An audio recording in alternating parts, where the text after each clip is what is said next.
এই মাফিনটা খেতে এতটাই ভালো লাগে কি আর বলবো। কোনো ডিম লাগবে না, কিচ্ছু লাগবে না, একদম শুধু আটা দিয়েই তৈরি করে ফেলবো এই মাফিনটা। আসসালামু আলাইকুম everyone, welcome to Mampi's kitchen.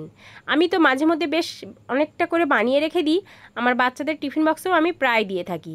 তো তার জন্য আমি এখানে 1 কাপ আটা নিয়েছি, তোমরা চাইলে ময়দাটাও ব্যবহার করতে পারো। হাফ চামচ দিয়ে দিলাম বেকিং পাউডার, তারপর এটা চেলে একটা সাইডে আমি রেখে দেবো। অবশ্যই এটা চেলে নেওয়ার চেষ্টা করবে। তারপর এটাকে আমি ভালো করে একটু মিশিয়ে নেব। বেকিং পাউডার আর আটা খুব ভালো করে মেখে নিয়েছি। তারপর 1 কাপ ভরে ভরে আমি নিয়ে নেব টক দই। টক দই আমি যতটা আটা নিয়েছি ঠিক ততটাই আমি টক দই নিয়েছি, যেহেতু এখানে কোনো পানি ব্যবহার করব না। তো 1 কাপ টক দই নিয়েছি, তার মধ্যে দিয়ে দিলাম এই সামান্য একটু বেকিং সোডা। তারপর এটাকে খুব ভালো করে মিশিয়ে 10 মিনিট রেস্টে রেখে দেব। 10 মিনিট পর দেখতেই পাবে বেকিং সোডাটা অ্যাক্টিভ হয়ে অনেকটা ফুলে উঠেছে, দেখতেই পাচ্ছ। এই যে ফিরে এলাম, আর এইবার দেখো কতটা ফুলে উঠেছে দই।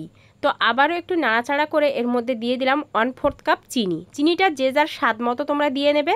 তো চিনিটা দিয়ে আবারও ভালো করে একটু মিশিয়ে নেব যতক্ষণ না চিনিটা গলে যায়। তোমরা চিনিটা কিন্তু এখানে ব্লেন্ডারে ব্লেন্ড করেও নিয়ে দিতে পারো।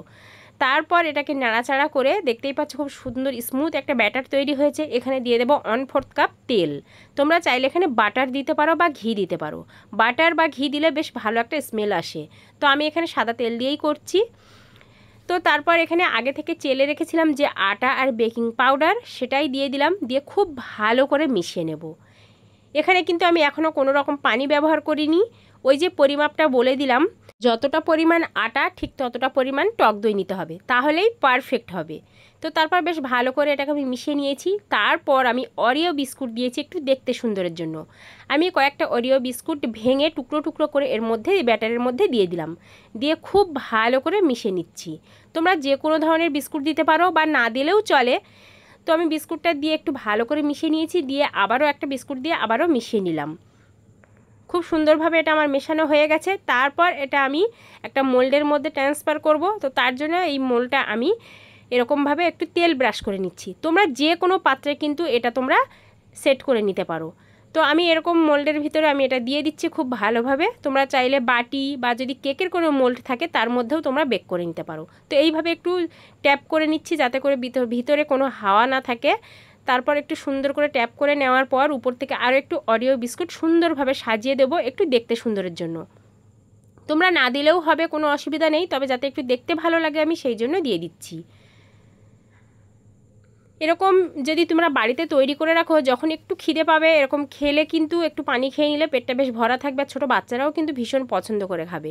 তো তারপর এই পাত্রটা আমি 5 মিনিট হিট করে রেখেছিলাম। তারপর একটা স্ট্যান্ড বসিয়ে আমি কেকের মোল্ড বসিয়ে দিয়েছি। তারপর বেশ কিছুক্ষণ পর এটা একটু চেক করে নিয়েছি। সেই ক্লিপটা আমি নিতে ভুলে গেছি, একটা টুথপিক দিয়ে চেক করে নিয়েছি। যখনই টুথপিকটা ক্লিন আসবে তখনই কিন্তু এটা তুলে নেব।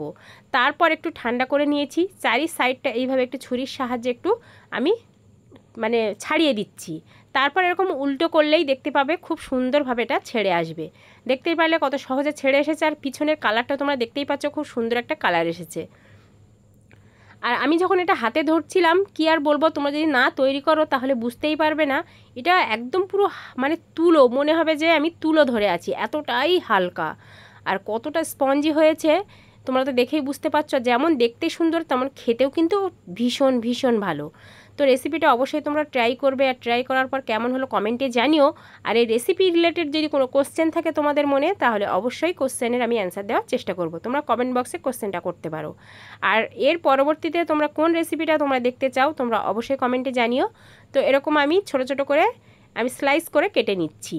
আর এরকমভাবে বাচ্চাদের টিফিনের মধ্যে যদি একটা দেওয়া যায়, তারা কিন্তু খেলে পেটটা বেশ অনেকক্ষণ ভরা থাকবে। যেহেতু বাজারে 5 টাকা দিয়ে বা 10 টাকা দিয়ে কেক কিনে খায় বাচ্চারা, তো ওটা তো খুব একটা শরীরের জন্য ভালো হয় না। তো এরকম বাড়িতেই যদি এরকম মাফিন বা কেক বানিয়ে দাও, তারা কিন্তু ভীষণ খুশি হয়ে খাবে। তো একটা কাছ থেকে তোমাদেরকে দেখাই কতটা স্পঞ্জি আর কতটা নরম তুলতুলে হয়েছে। এই যে একটা ভেঙে দেখালাম, শুধু ভিতরে জালি, শুধু জালি জালি মতো, আর মুখে দিলেই না মিলিয়ে যাবে। আমার বাড়ির বাচ্চারা তো ভীষণই খুশি হয়ে খেয়েছে। তো তোমরা অবশ্যই ট্রাই করো, ট্রাই করার পর কেমন হলো অবশ্যই অবশ্যই কমেন্টে জানিও। আজকের এই পর্যন্ত, দেখা হবে আবারও হয়তো অন্য কোনো রান্নার ভিডিওতে। ততক্ষণ তোমরা সুস্থ থাকবে, ভালো থাকবে। আজকের এই পর্যন্ত, আল্লাহ হাফেজ।